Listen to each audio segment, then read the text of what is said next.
Good morning. It's really morning. The kids are asleep still, and they were just like making some noise outside of the house. They were drilling something, so I was worried that it's going to disturb us. But they stopped now, so we'll see. Hopefully, fingers crossed, it's going to be okay. I'm cutting a little bit short with the time because it's Thursday and I'm supposed to upload on Saturday, and I don't really have a video yet, because normally what I do when I record these kind of like weekly vlogs, I start off at the beginning of the week. I record a little bit every day, and I edit as I go, and then I have it ready to upload for Saturday. But what happened this week, something happened with my eye. I don't know if it's still noticeable, but my left eye, it just got, I don't know, it was tearing, it got swollen, it was red, and from all the tears, the skin underneath my eyes became very dry, and it was hurting me. I still don't know what happened, but it looked like somebody punched me.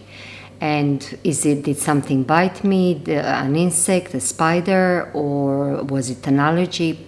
I don't know, but my eye was like this, so I couldn't really record this week, which is just as well, because there was something on my mind, and I wanted to do it for myself as well, but then I can share it with you as well. Basically, what's been on my mind is that lately, and I mean lately in the past couple of months, my mind has been kind of all over the place. And in one of the videos, I told you that I seem calm, but that there is party in my head. It's always like that. However, for the past couple of months, I've been a bit chaotic. I don't know how to explain. Within me, I've been a bit chaotic. I couldn't focus on anything. And what happened is that I started a lot of projects, and also I caught myself shopping much more. In the past couple of months, I started overbuying, and normally it's not me. So I can't say like, you know what, oh, buying is not good. But I find, for me, is that when I'm unsettled, I tend to buy things. And some kind of a coping mechanism. And they don't have to be expensive things. It's just lots of little things that I'm getting for these endorphin kind of hits to make myself feel better. And I find I don't necessarily notice in that moment when I start overbuying that I'm in a bad place, but I do notice that the more content I am, the more, first of all, the less I buy. And if I buy, my purchases are kind of carefully thought through. So I caught myself in that place, which, okay, I caught myself in it, so that's good. So now I'm going to address it. And apart, as far as overbuying, that is up to me. I mean, there is nothing that I have to share with you in that sense. But I can share with you and kind of take stock of everything that I'm working on and show you all my whips. So just as well that this thing happened with my eye, otherwise I would probably make the regular vlog. But this, I think, needed to be done. And the whips number of works in progress, whether it's knitting, crochet, or any kind of craft, that's really an individual thing. A lot of people, they find pleasure in having multiple works in progress. And it has its benefits as well, because first of all, you can really choose what you want to work on. So you are not kind of forced to work on one or two things that if you don't feel like it that day, you can really pick that one thing out and choose what you are going to work on. It's also good that if you're working with different needles in case of knitting, it's good for your hands that you are not always making the same exact movement, that you are changing the type of movement that you're doing with your wrist depending on the size of the needle and the project. I'm sure there are other benefits as well, but it's not me. It's not what I usually do. I usually have 3 projects on the go. It would be 1 sweater, 1 pair of socks, and 1 long-term project like a blanket. And that's why I brought these three baskets here that I have. Because normally what I do is I have all my projects in these 3 baskets. So 1 is for a blanket, 1 is for a jumper, and 1 is for a smaller. There are these felt kind of baskets. I got them locally, so I can't really tell you where to get them, but you can probably find them on Amazon, or I got them actually in a DIY store close to me. So I love these baskets, and my mom has made me these beautiful project bags, and I do have them. However, what I did, I organized some of my hand-spun yarn in them, so they're upstairs. Most of them are upstairs with organized hand-spun yarn per project in them. So what I like to do is I like to fit all of my projects that are going to stay inside the living room inside of these 3 baskets, which is not the case now. And also what I have noticed is that my house is really messy. Now, my house is usually messy. I mean, I actually like the house to be lived in. I'm not a clinical person in that sense, but it came to the point that it started bothering me. That pretty much every single chair, every single corner, it has something that is out of place. The piles of stuff, my jeans are all piled up on one chair in the bedroom. On the other chair, I have my shawls and stuff. Here, things that don't have their place. And I'm starting to look around, and it's starting to give me stress. And I think that also has to do with the state of mind that I was in. So, all in all, I think it's a good thing that I'm addressing this. I hope you are not going to find it boring.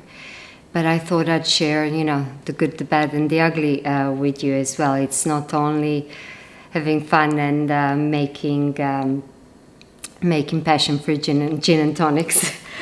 So, let's start. I didn't realize that I had this many, and some of you will probably say like, oh, that's not that much, but for me it is. So that's why I'm talking to you. I didn't really realize that I had so many until I started pulling them out from different corners and so what I'm working on. Okay, so the first thing is this hat, another double layer hat that I'm making. And it's a boucle hat. The fiber, the yarns, I'm holding 2 yarns double. They're already wind on double like this, because I tried to knit a jumper in this, but I don't think I really enjoy working in this yarn, particularly boucle. It's a beautiful yarn. The boucle is Zegna Baruffa Mousse, and I got it on a cone from yarnsoncone.co.uk, and it's like a lace weight yarn, so it's this gray color, and then I hold it with a strand of cobweb merino in black, so it still keeps this gray color, but it adds just a bit of thickness, and I'm using 2.25 millimeter needles. However, I don't know, it's a bit difficult to knit with it. I heard that boucle is kind of like difficult to knit with because you split the yarn. I'm not splitting the yarn in this case, but there is something that doesn't flow as nice. Maybe if I added another strand of cobweb yarn, maybe that's going to give me a bit more of a cushion. But what I'm going to do is I'm probably going to finish this hat because I really do like the fabric that it's creating.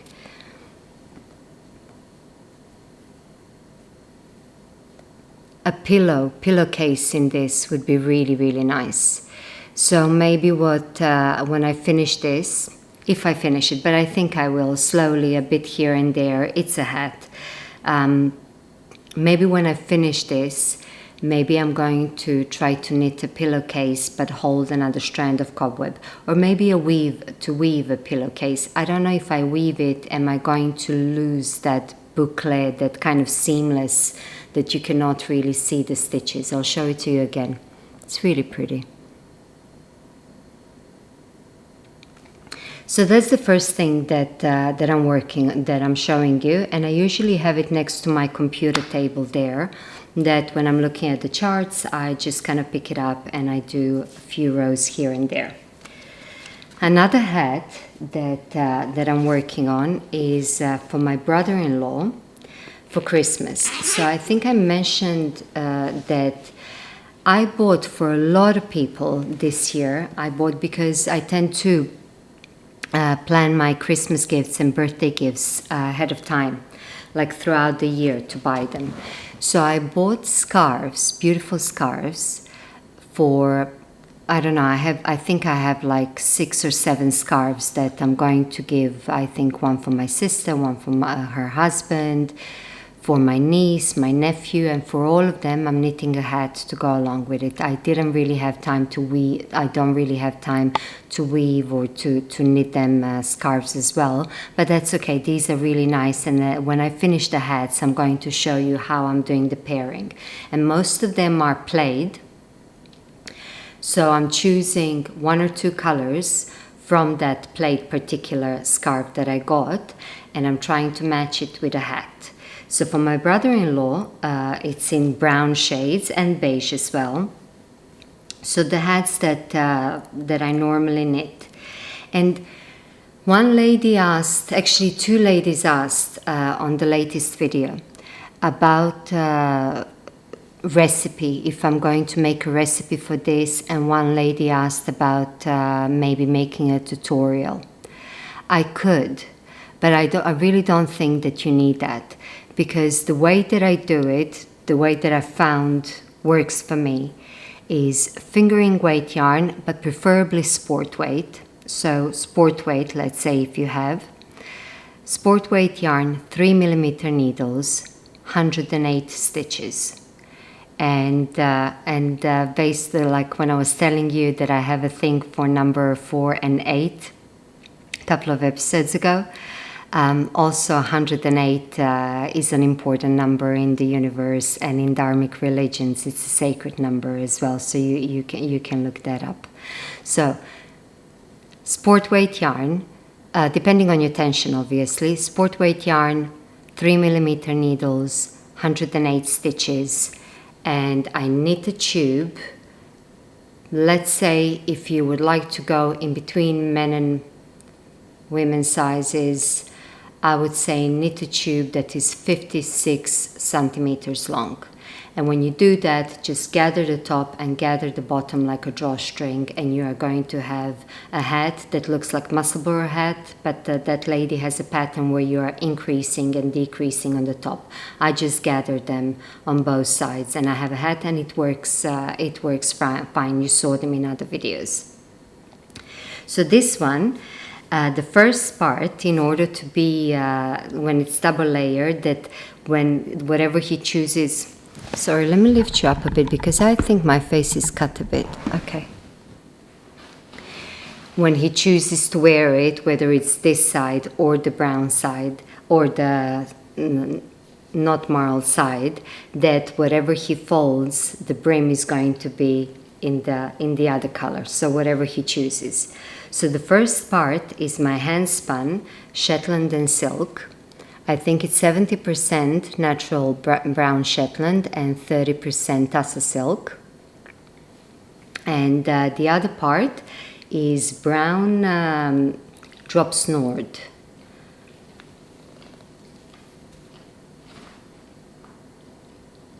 And those two colors, whatever he chooses, will match the jumper that he's wearing. This is going very smoothly, and this is not going to take me a long time to finish it. If I worked on this last night, then I would have finished it, but then it wouldn't be a work in progress to show you today. Okay, I'll put this back.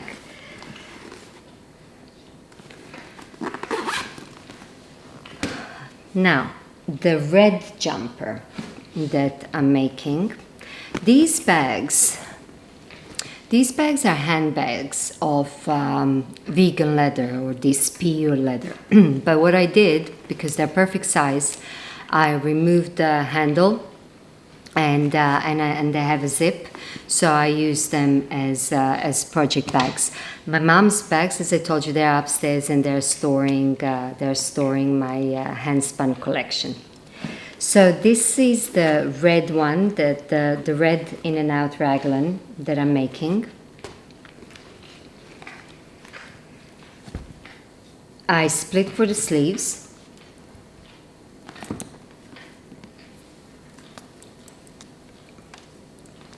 This is going to be my first. I think I tried knitting a red one a couple of years ago, and it was too small for me. But it wasn't in and out raglan. I tried knitting another circular yoke, I think. And I just unraveled this. So this is going to be my first red jumper, which I'm really happy. I like red a lot. For me, somehow, Sunny, my dog is scratching, if you can hear that. For me, red, it just belongs. It's that kick of a color, but it belongs in the neutrals with my neutrals that I have. I like it. So this is the in and out raglan that I have split for the sleeves. I'm working on the body now. The yarn that I'm using 4mm needles, but I'm pairing Cascade Heritage, which is a sock yarn. Sunny, sorry about that.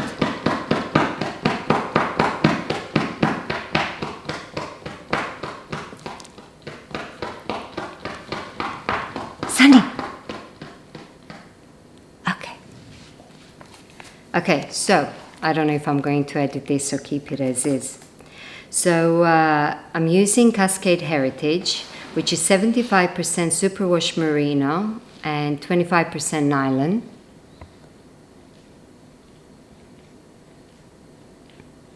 And I'm using a strand of cobweb cashmere.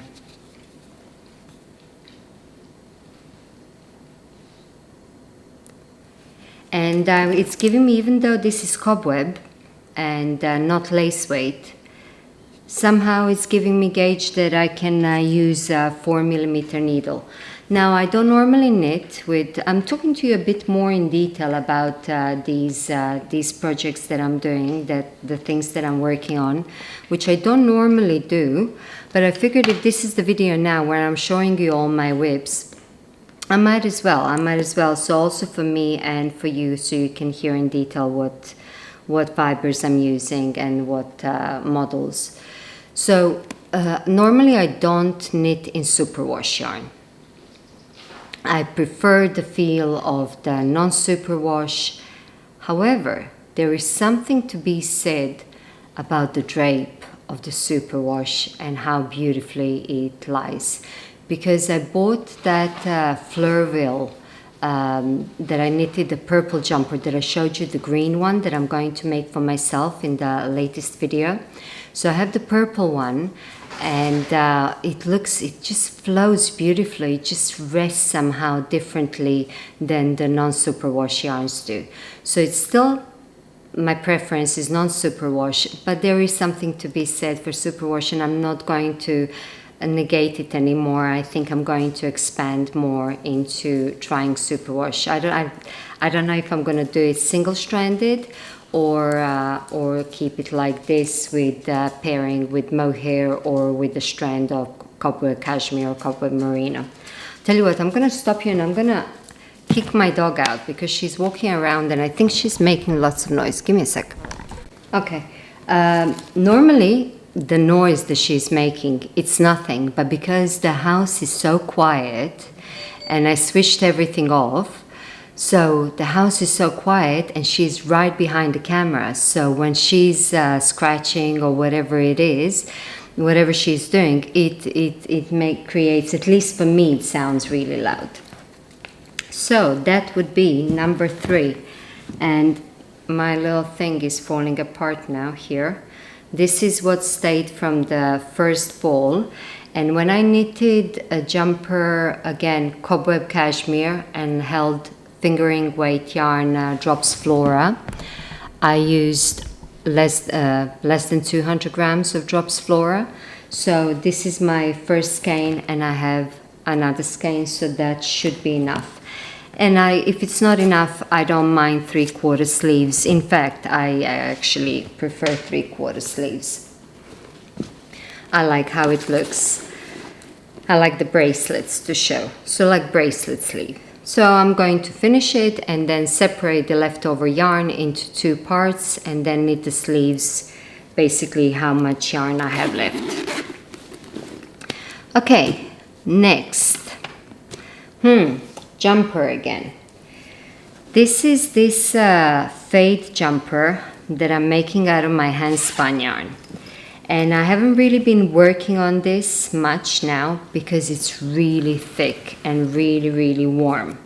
So I'm thinking that I'm going to pick that up again when it cools down a bit, because there is no way that I'm going to be wearing it anytime soon. But so pretty though. But thick. I'm using 6mm needles, and I'm wondering whether I should have moved to 7, but now it's a bit too late because the fabric that it's creating, it's quite thick. So to remind you, this is the jumper. So it has a bit wider neckline, fold over collar. It's the In and Out Raglan recipe, but you see how different it looks to the ones that I normally make, the tight turtlenecks or mock necks. But this one, I don't know now, it feels like it's flopping, the neckline at the back. I don't know if it's going to stay straight. I would like it to stay straight, and I'm thinking maybe in blocking that is going to happen. Or it's going to stretch when I put it on. And so that's my hand spun merino, and I'm holding it with a cone of mohair blend in this. I would say this would be maybe champagne beige color or sand, something like that, but very, very pale beige. I was blending white merino with brown merino and making a gradation of the shades. So what I did, since I started splitting for the sleeves, I would separate enough to have for the body, and I would separate 2 balls to have for the sleeves as well. So when I start knitting the sleeves as well. I don't know if I'm going to use up all the fade, so I don't know if I'm going to use the darkest color that I have. I don't know if I'm going to need to do that. But this is how far I've gotten. And let me get up. So that not that much longer, really. So maybe I can even start ribbing now. So if that's the case, then I'm definitely not going to use even the darkest shade, or even the 2 of the darkest shades of the hand spun. Okay, here. I'm working on 2 socks. It was one, but last night I started another one. So this one is Drops Flora in green that I'm holding with mohair in gray. And I'm still on the first sock.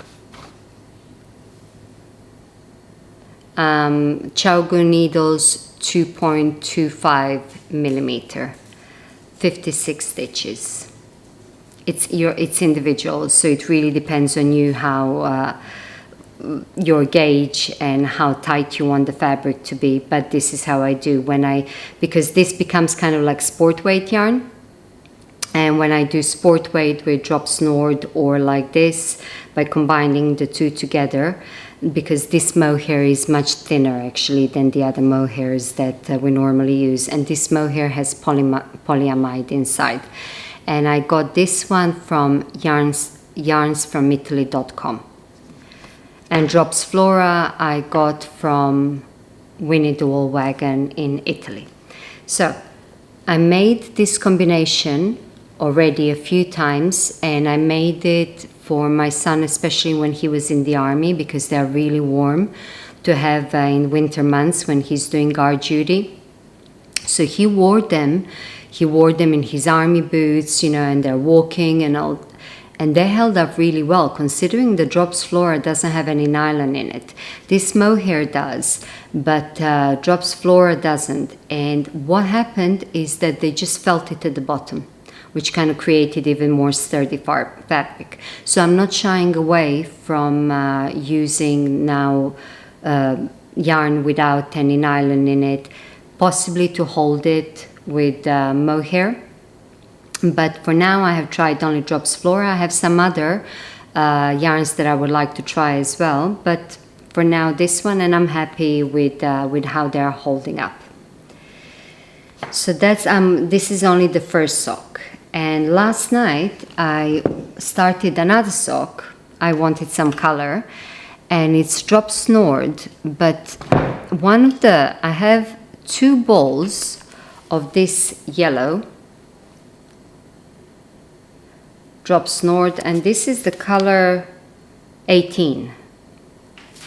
So I have 2 balls of that, and I had 1 ball of this kind of plum burgundy. It's not really, but it's like more Merlot, like it's between burgundy and purple. And I have 1 ball of that, and when I checked for Drop Snort, I don't think they make this color anymore.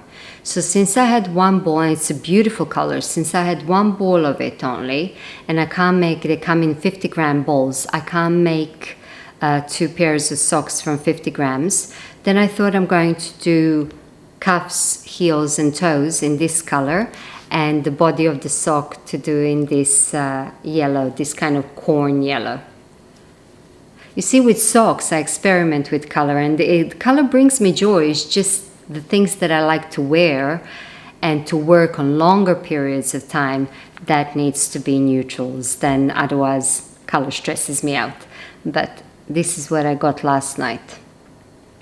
Oh, I think that... Okay.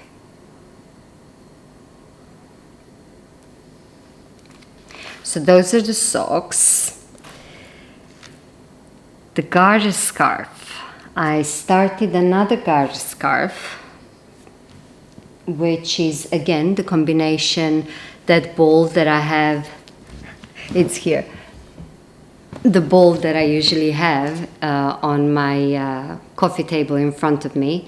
It's a combination of my handspun and some of the commercial yarns as well, and then I just pick one intuitively, and that's how I make the scarves, and usually blankets. That also is another question that I got. How can somebody replicate that? Because I say that I do it intuitively. The stripes. I don't know. I really don't know, because I don't put any thought into it any further than that moment when I'm deciding. So I really just like when one color, either when the color finishes, when the yarn finishes, or when I kind of like think, okay, this was enough of that color, let me change.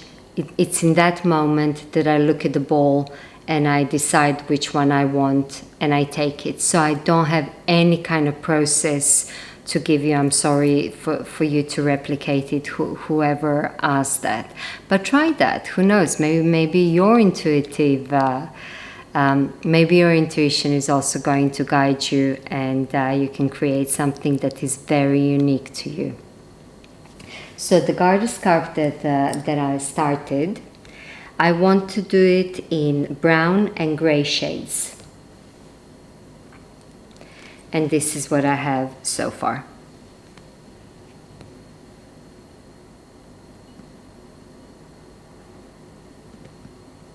I hope it's not blowing out much.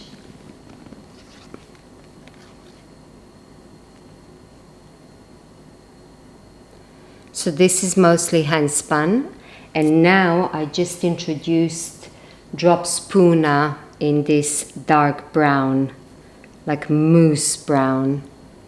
It looks even gray or black on the screen, but it's brown. It's actually brown, dark brown, I think. Yeah, it's dark brown.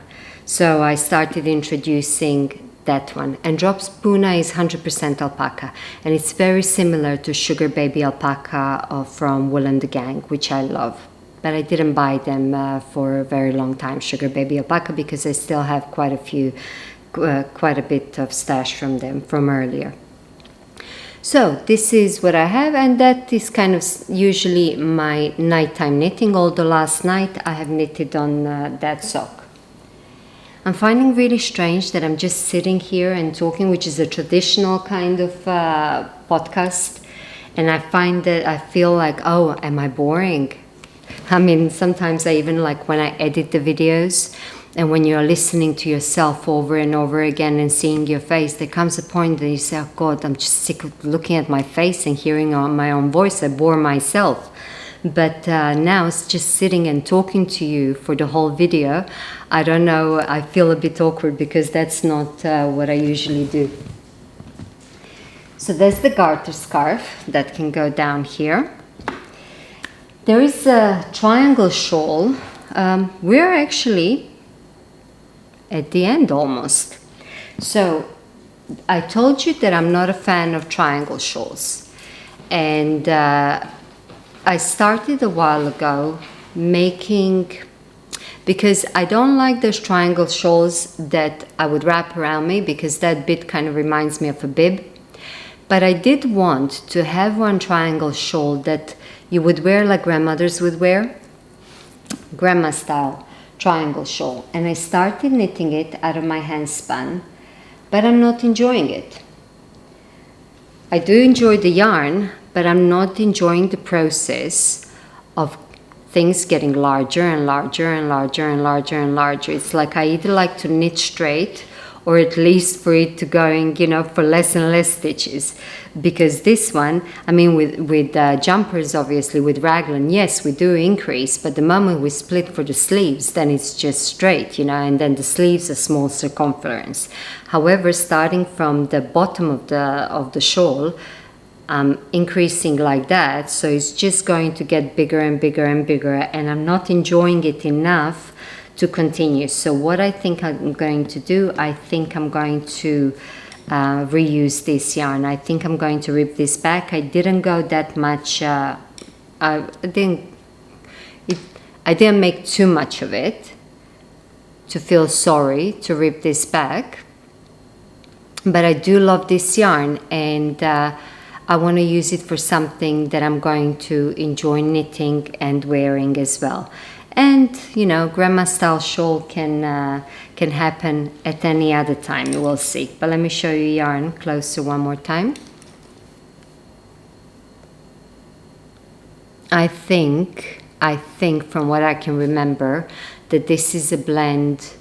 I blended Corriedale Merino Alpaca, and I plied it with a strand of this, actually, this thin mohair polyamide blend, and the yarn came out lovely, beautiful. So I'll see what I'm going to do with it. Maybe, you know, unravel it and put it together again, sort it in one of the bags, my mom's project bags, and let it wait for a project that I'm perfectly happy with. And I think the last thing that I'm working on, which doesn't bother me at all. So some of these things were stressing me out, all the little pieces here and there. But this one is a crochet blanket, which I definitely took a break for during the summer because I have to put it on my lap, and my crochet blankets are thick. So I have to put it on my lap to work on it, which is not happening in this heat. And blankets are kind of meant to be long-term projects, so it doesn't bother me. Now, the yarn that I'm using is actually only white yarn, and it's mostly Shetland. But I think I have some merino in it. It's my handspun 2-ply. And I have much more in the basket here.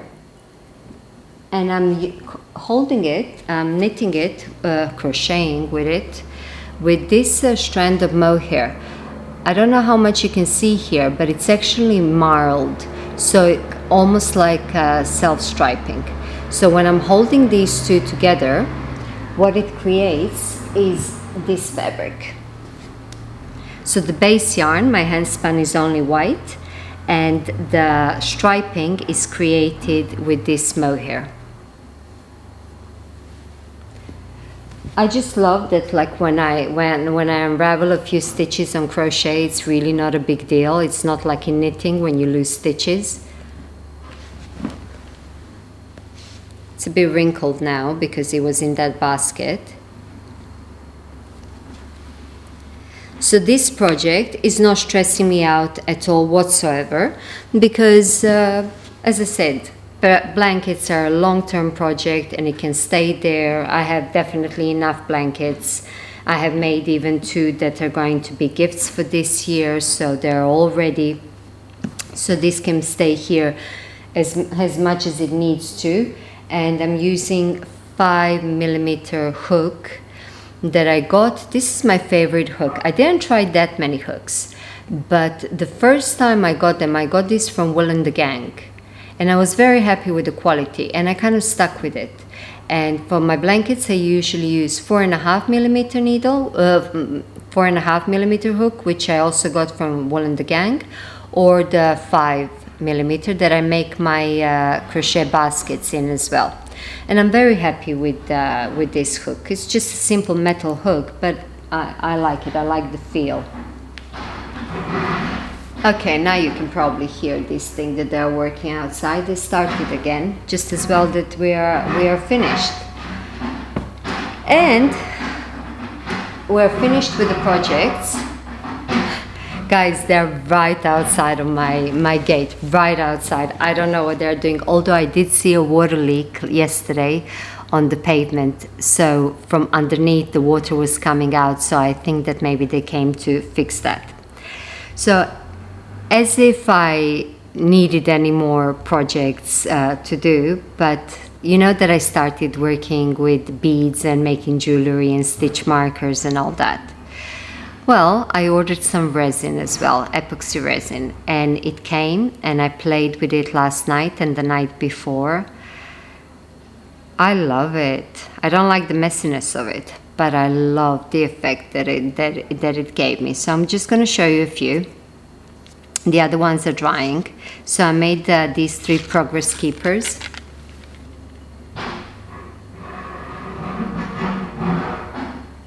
So that's resin. Guys, I'm gonna have to stop because they're getting really, really loud.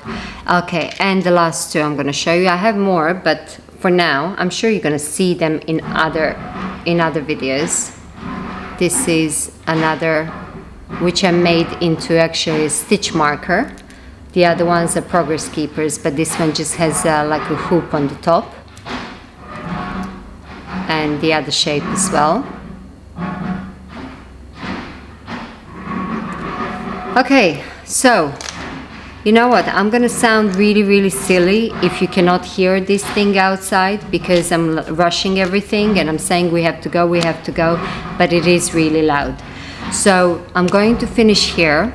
I hope you didn't find that boring, but I really, really needed to do this because I needed to say it out loud, everything that I'm working on, the details about it, you know, kind of take stock of everything that I'm working on and start getting myself organized, and you have helped me with that. So thank you very much. Thank you for watching, and I will see you next week. Bye for now.